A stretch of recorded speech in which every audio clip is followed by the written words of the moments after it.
Welcome to Sport Tour on Enterprise TV, where sport news from the four corners of the world are delivered at its best. I am John Olasikomi. Join me and let's ride together. If you are joining us for the first time, please do well to follow us across all our social media platforms at Enterprise TV 7. Today we'll be looking at a lot of things in the sport activities, a lot of matches that went down over the weekend, and of course the preview matches that will be going down this evening. Joining me today, Jerry Apelua making a return. He's so excited. Liverpool can now walk away with the trophy 2024-2025 season. Good afternoon to you, Jerry Apelua. Yeah, in the spirit of the underdogs, of course, we are calling all underdogs to never walk alone with us because we are never walk alone. So definitely, it's a very exciting time to be here with you. All right, great to have you, Jerry Apelua. Starting with local football, Aqua United kept their survival hopes alive after battling a 1-0 draw with Rangers International in a matchday 28 MPFL encounter. The Promise Keepers opened the scoring via Kabir Oshoba on 24th minute before Saviour Isaac restored parity from the spot in the 48th minute as the visitors dented Rangers' title aspirations. Rangers and Aqua United ended 1-0. The funny thing is, Aqua United scored first. And I was so surprised. Aqua United playing away from home. Got the draw against the defending champions. It's somehow to me. Jerry Apelua, what are your thoughts? Do you still see Aqua United surviving relegation this season? I think that would be unfair to Aqua United. Of recent, they've become a new leaf in terms of they've been doing very well. And of course, they're making it count. I think I'm not surprised, giving Heartland a run for their money. They've really done well so far. And with that draw, it proves that they want to finish strong this season. And you mean Aqua United finish strong? Yes. At the beginning of the season, everybody were looking like Aqua United is finished. They're going to get relegated. But it's looking like they will get relegated at the end of the day. Yeah, but somehow something might still happen.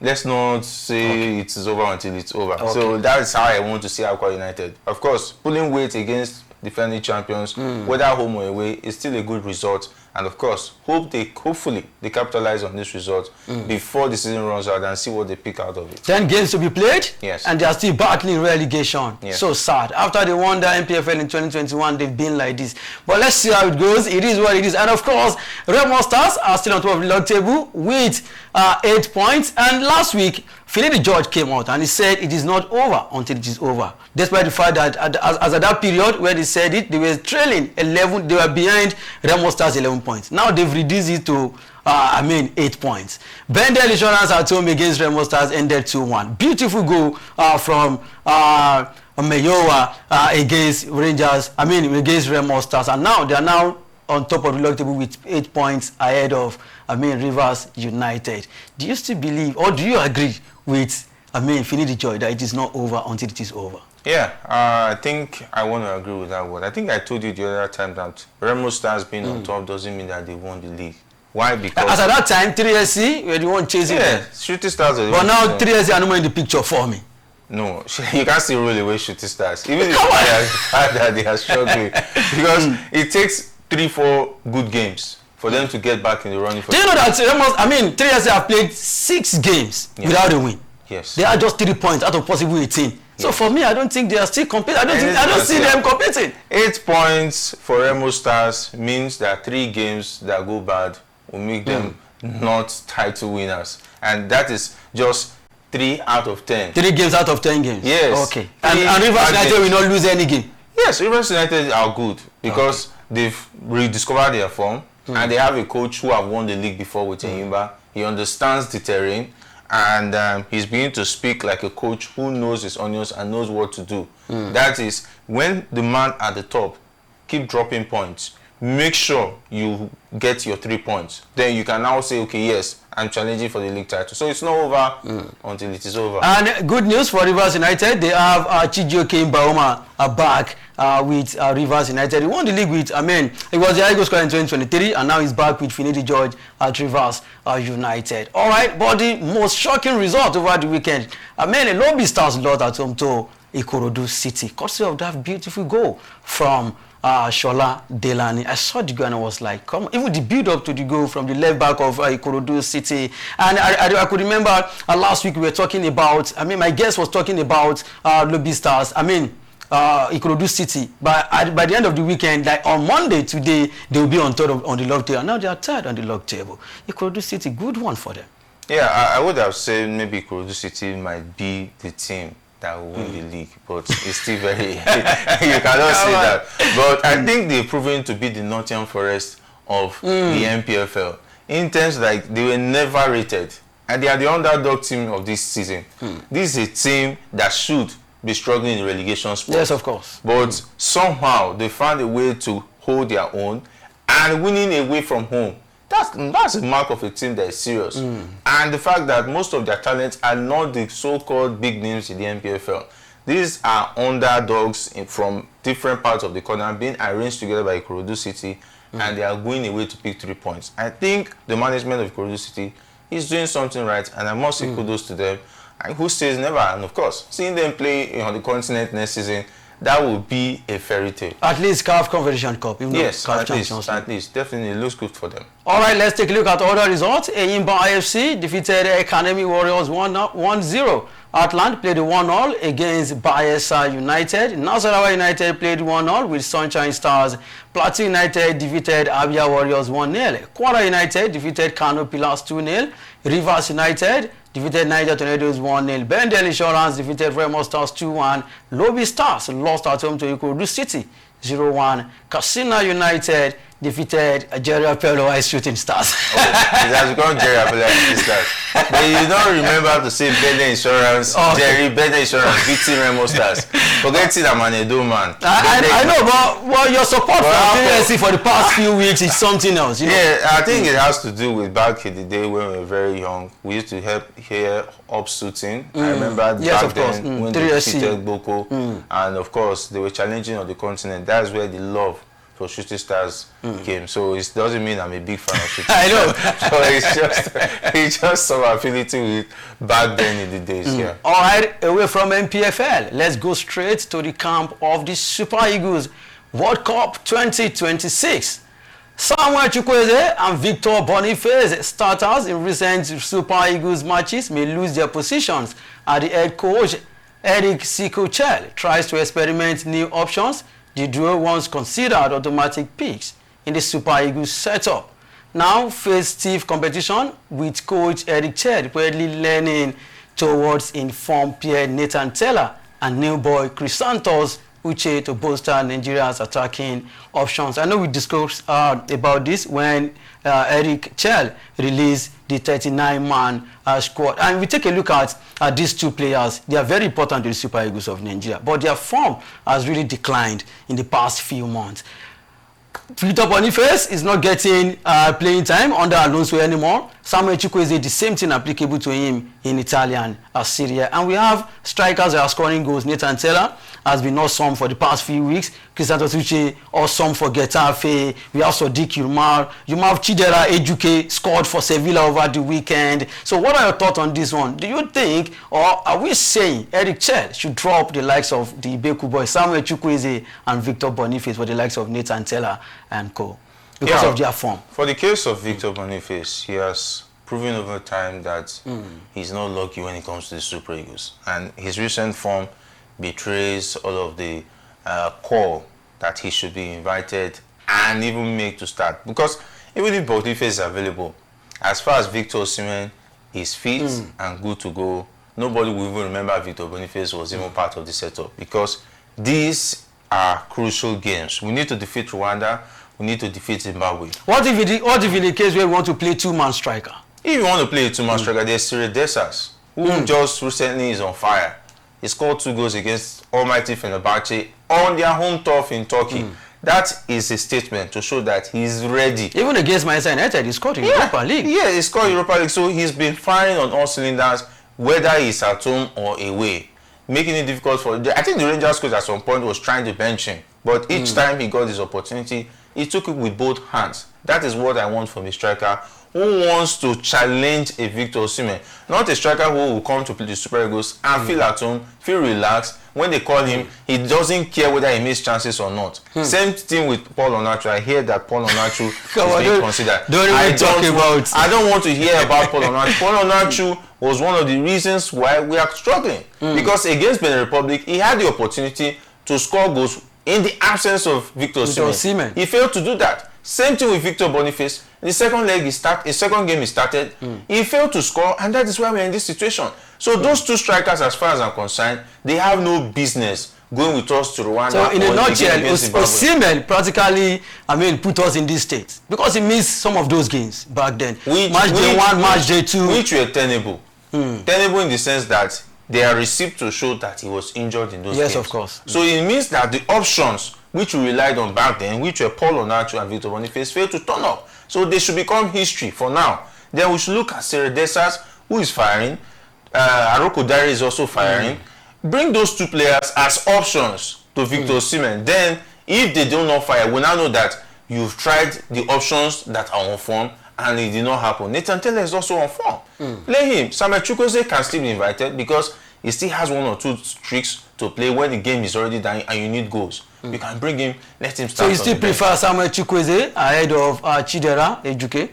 Chidera Ejuke is a fantastic player, but playing from the right, that's what I'm not really convinced about. He can play behind the striker, fine, if you're going to pair him with Victor Osimhen. But if you want to play a 4-3-3, Chidera Ejuke will be a very difficult call. Yeah. All right, for me, I'll still prefer double striker, Chrysanthus Uche alongside Victor James Osimhen. Let's try it and let's see how it goes. That's your call. Anyway, but it will be very difficult because Chrysanthus Uche is naturally a midfielder.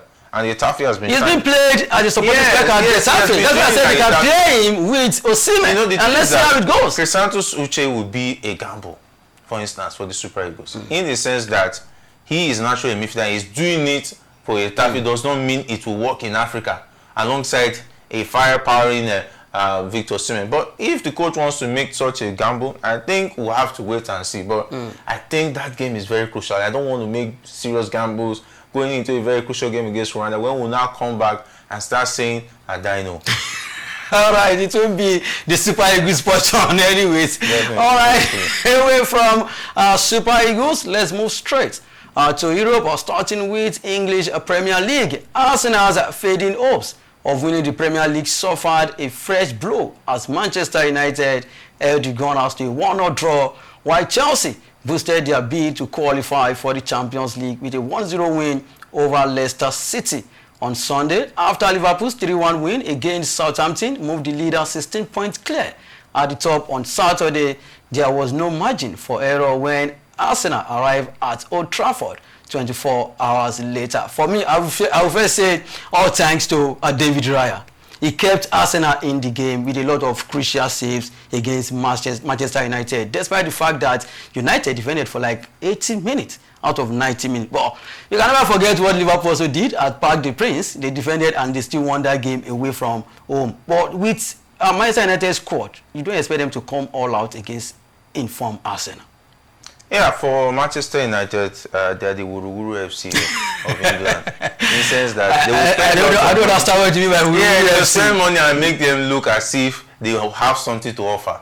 They don't have anything to offer. Because if you take a look at that Arsenal game, if we were to be a team like Liverpool in terms of the firepower, even Nottingham Forest, even with Chris Wood, he would have done better than all what the attack brought to the table. They had to even rely on Declan Rice. Maybe they were looking for beans to see if we will get goals against Manchester United. But Bruno Fernandes, brilliant free kick, is a top-notch player in a pool of a lot of players who have no business playing for Manchester United. It's unfortunate. For us now, I think they'll have to prepare for the next 3 seasons because they don't even look good already for next season to even win the league. I can just picture Bruno Fernandes in a Galacticos team, talking of Real Madrid, Bruno Fernandes in a team like Liverpool, Bruno Fernandes in a team like maybe Inter Milan. You could see the man, he's already frustrated. He's looking older than his age. Since he came to Manchester United, he picks a face of a frustrated fellow. And it's I don't understand what you're talking about. He's playing for the Manchester United side. He's such a talented player. I don't know what he's still doing at the club side. He should start pushing for a move away. He loves United. Definitely not. He definitely doesn't love Manchester United. He has said several times that he might be looking for options. That means with what has happened this season, I think this is the biggest time he should push a move out, maybe go to Barcelona. You know, there is one thing that I like about Bruno Fernandes is his fitness alongside Diego Dalot. I know a lot of people don't like Diego Dalot, but he's always fit to play for United. So let me tell you. If Amad Diallo can be outfit of, Dalot, the likes of Mason Mount, the marks of Ugarte, maybe United would have been. If you explain United to me and I understand, that means you are not explaining Manchester United. Because for me, it's Bruno Fernandes and the rest. The other players are just making up the 11. Bruno Fernandes is just trying to be a tree in the forest. Unfortunately, Ruben Amorim... and mind you, Bruno Fernandes will not defend. He will not do the job of... He will not do the job of Andrew Onana. In between the stick for United. He will not do the job of Harry Maguire. So you can't say you cannot say it is Bruno Fernandes and the rest. Come on, it doesn't work like that. Football is a collective something, not an individual. Okay. Yes. The rest will try as much as possible to frustrate whatever effort Bruno Fernandes is trying to bring out. Because back in the days, we used to have players like Steven Gerrard, among so many other average Liverpool players. But if the other players are not complementing the effort of the tree, the Iroko tree in the forest, definitely the forest will go into, they'll become a flood, and everybody will have to go their separate ways. But unfortunately, no matter, even Ruben Amorim, he looks more or less like a frustrated man. That man might start growing gray hairs before the season runs out. Like Jose Mourinho. Don't worry, by next season we get his own players. We get to see all his win backs. Let's just give him some time. All right. Okay. And before we move on from EPL, let's talk about Chelsea a little bit. Their strikers are no more getting goals. Midfielders are no more. Defenders are now scoring for Chelsea Football Club. You've not been seeing the eyes in Ice Cold Palmer anymore. Jadon Sancho has gone 11 games without goal, no assist, and last game they struggled against Leicester City. Cucurella had to score for them. Even in the the Conference League, Enzo Fernandez scored, Reece James scored. Their strikers are not doing anything up front anymore. What's the problem of Chelsea? They say there's power in the tongue. That is what is happening to Chelsea. When they were looking like a team that was going to challenge for the league title, what did Maresca say? Maresca said we are not in the league in the title race. He also came out when they were looking good for top 4. He said we are not interested. I didn't have any agreement with the board that I was going to make top 4. Whether you like it or not, this will sink into the team. When the mentality of the coach says we are not really going for the top 4, we are not going for the league title. So definitely the mentality of the players will sink in and sync with that mentality. And at the end of the day, even the attack lineup you're even mentioning, who are the strikers? Are you mentioning Jadon Sancho? That's more like a dead player who is trying to resurrect a club that is limping. That's really unfortunate. Is it Jackson, who definitely, even when he was available, he is only available when they are playing Ipswich? Are you talking about Madueke? Of course, we all know that. We all know him. When he knew that the transfer window was still open, he was busy scoring brace. Immediately the transfer window closed, he returned back to default setting, which was no longer reliable as far as goal scoring is concerned. Neto was coming from an injury-prone season to come and play for Chelsea. For Cole Palmer, I think maybe somehow he has found out that there's no much pressure in this club side. Why should I kill myself? Let me just enjoy my season. Unfortunately, he has burnt out because he did so much last season to keep Chelsea to play in the Conference League, which I'm not even sure. Not even the Europa League, in the Conference League. Yeah, I mean, all his effort. That is what I'm saying. When a tree now looks like he wants to make a forest, that's what happens. Because now he wants to be adding so much effort. What is the effort of the other players? By the time this thing happens like this, you might even see them drop it to the Conference League if the care is not taken. Come on, that's crazy. All right, Man City lost to Nottingham Forest over the weekend. I don't know how they will make the top 4 this season, but only time will tell. Let's take a look at other results. Nottingham Forest 1, Man City 0, Brighton and Hove 2, Fulham 1, Crystal Palace 1, Ipswich Town 0, Liverpool 3, They are now 15 points ahead of Arsenal. It is done and dusted already, whether we like it or not. No, Southampton I agree with you. The season is still open. No? Okay. Arsenal can still, at least if Liverpool... If they win the outstanding... If they win the outstanding game against Chelsea and Liverpool lose 3 games... 4 games in a row. Okay. Arsenal can still win the league. Okay. Let's wait till next year. Let's keep them. Brentford 0, Aston Villa 1, Wolves 1, Everton 1, Chelsea 1, Leicester City 0, Tottenham 2, Bournemouth 2, Man United 1, Arsenal 1. Away from EPL, let's go straight to La Liga. La Liga Santander. Kylian Mbappe and Vinicius Junior scored in the first half to give Real Madrid an easy 2-1 win over neighbors Rayo Vallecano, helping them draw level at the top of the table in the battle to retain their La Liga crown.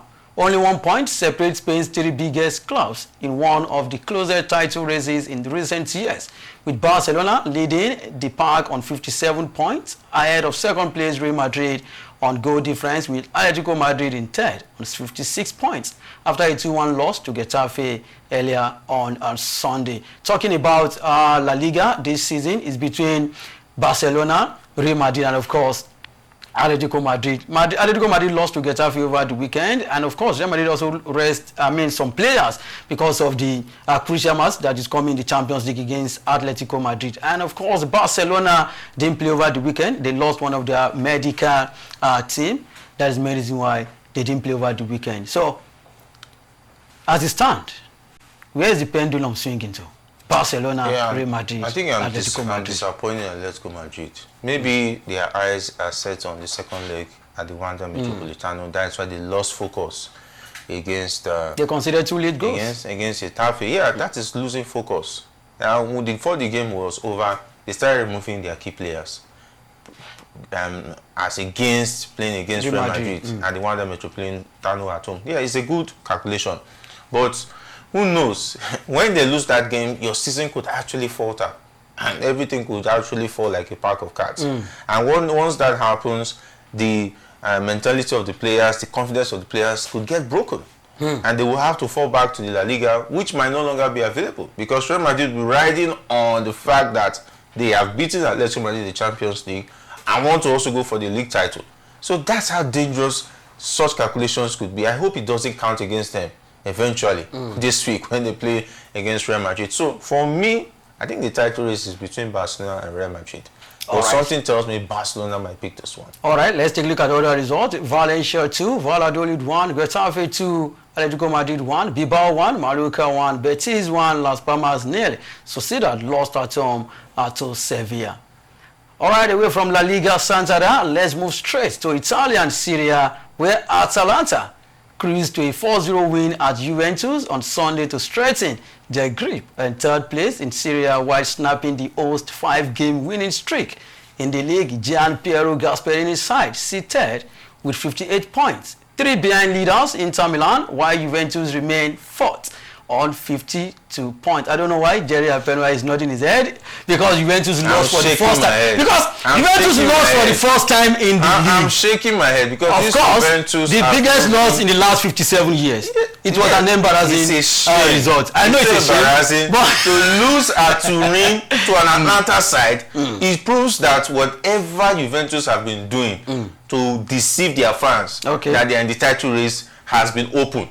You know, some will say the foul, breeze don't blow, and all those kind of things. But of course, for the sake of our viewers, we don't have to go into the details. But as far as I'm concerned, it's so sad. Almighty Juventus lost. There's nothing mighty about that Juventus. Please, I think that betrays what Juventus is at the moment. They are just pretenders, and they will return back to the default setting. And don't also forget this: they just lost for the first time this season. No?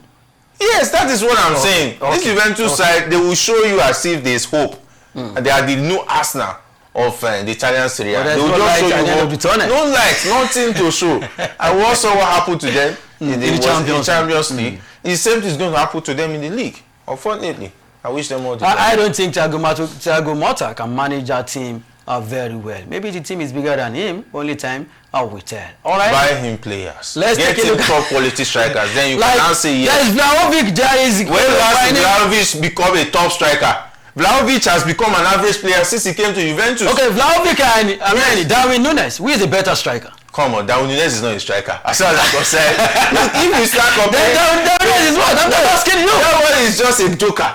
Okay. By the time you start comparing Vlahovic with Darwin, you know Darwin Núñez won that game for you against in the Champions League against Paris Saint-Germain. That is a flash in the pan. Okay. So by the time you start comparing your striker with Darwin Núñez, that means there's problem. Okay. Serious problem. That means you need to go and buy a striker. Let's move away from that. Other result, Lecce 2, Milan came back from 2 goals down to win that one 3-2 against Lecce. Inter Milan defeated Monza 3-2. Napoli 2-1 against Fiorentina. Empoli 0-1 against Roma. Juve lost at home. Almighty Juventus to Atalanta 0-4. Please, let's stop using that almighty before we get another. All right, in Germany, all the 3 big guns lost over the weekend. Leverkusen lost at home to Werder Bremen. Dortmund lost at home to Augsburg. Bayern Munich lost at home to Bochum 2-3. Freiburg played a goalless draw against Leipzig. Frankfurt lost at home to Union Berlin. At the end of the day, Harry Kane will definitely win Lorraine this season, whether they like it or not. What it shows that the bookies were crying over the weekend. Yeah, I'm telling you. Everybody was lamenting because the Bundesliga was a total shame, embarrassment for these 3 top club sides, for crying out loud. And they all lost at home. It was as if it was a match-fixing week in the German Bundesliga. They all had a meeting, had an agreement. Okay, let's lose this season. Let's let these fixers smile this week. And I think they have a court. I think FIFA needs to investigate the German Bundesliga. All right. Because this is far too much. 3 big teams losing all on the same weekend. Definitely not. Not even away from Momo at all. All at all. That makes it even suspicious. All right.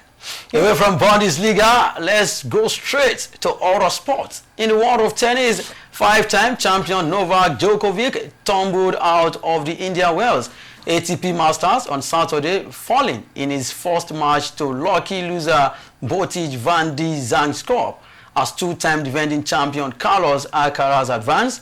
No excuses for a poor performance, 24-time Grand Slam champion Djokovic said after 37 unforced errors in a 6-2, 3-6, 6-1 defeat. He said, and I quote, "It doesn't feel great when you play this way on the court." He added, "But congratulations to my opponent. Just a bad day in the office, I guess, for me." Now let's talk about Botic.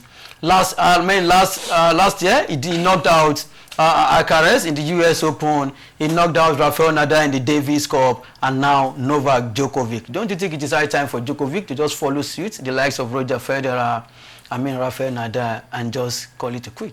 Yeah, if Djokovic still has a fighting spirit in him, let him continue. At 37? Yeah. He can play till 40. Roger Federer almost played till 40s, in his 40s.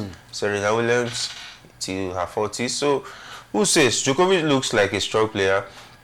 You cannot compare him to the Rafael Nadal, who was always speaking injury. Even Roger, before he left the scene, was always speaking injury. If Djokovic is not having multiple injury problems, he should still fight until 40. That's 3 years' time. So, it's not over until it's over. Botic is becoming a legend killer in tennis. I hope he can sustain this form and at least win titles, because he's wanting to beat big players, but he's wanting to also win titles. And now, kudos to Alcaraz. All the big guns are out. No Djokovic, no Zverev. What is his name? World number 1 Jannik Sinner is serving his 3-month ban. I think all the best player, the best long players right now are out. The biggest are out, except the young man from Spain, Alcaraz. Alcaraz all the way. Alcaraz looks like all the way until an upset happens. Of course, we always love upsets. All right, our time is fast spent. We just have to leave the studio. That's how much you can take on Sport Tour on Enterprise TV. Endeavor to subscribe and click the notification bell to get notified of all alerts. Follow our social media platforms, like, comment, and engage in all our content. Do well to visit our website as www.enterprisetvnews.com to get all the news you can use, the inclusives, and the live updates. Jerry Apeloi has been great on the show this wonderful afternoon. Liverpool. It's been a pleasure, and of course we are counting down. I'm going to have a big party in May if we win the title. Of course, Klopp will definitely be there. Yeah, of course, it's going to be shut down. Shut down England. Shut down everywhere. All right, my name remains John Olashkomi. Thanks for watching.